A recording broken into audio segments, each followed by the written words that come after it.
রাফি তোমার বিএফ। মানে?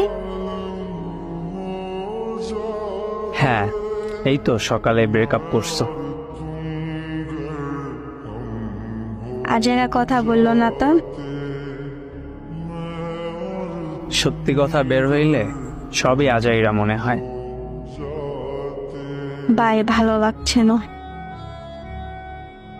তুমি যতই ভুল করো না কেন, আমার কাছে তো আর ক্ষমা আছে। এরপর মেয়েটা মেসেজ সিন করলো না, ছেলেটা পাগলের মতো হয়ে গেছিল। 2 দিন পর মেয়েটি এসে বলল, ওই আসো, কি করো? এই তো বসে আছি, তুমি? বসে আছি। আচ্ছা সরি জান, আর হবে না, সরি। কি হবে না আর?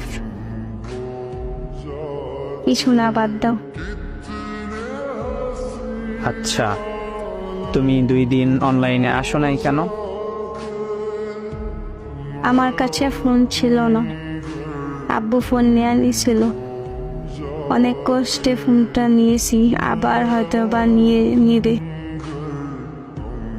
ও আচ্ছা। আচ্ছা ভাই, আব্বু আসছে। বাই।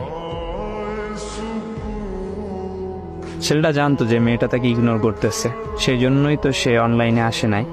তারপরও সে চুপ করেছিল, কারণ সে তো ভালোবাসে, হারাতে চায় না।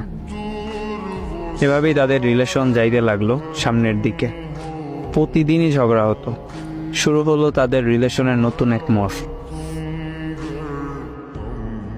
তুমি ওই ছেলের সাথে কথা বলছো কেন? তোমাকে তো মানা করছিলাম। এমনি বলছি। তো এমনটা না করলেও পারতা। কেমনটা? তুমি আমাদের রিলেশনে এই পর্যন্ত কয়টা আইডি চেঞ্জ করছো? 4-5টা। কেন, কি হয়েছে? এটা তো নতুন আইডি। হ্যাঁ, নতুন আইডি তো, কি হয়েছে?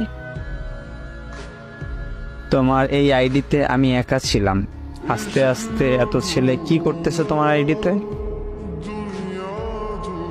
তোমাকে জ্বালানোর জন্য করছি। সত্যিটা বলো প্লিজ। কি বলবো? এখন তোমার আইডিতে যে এতগুলো ছেলে, এরা কি তোমার আইডিতে ঘুরতে আসছে?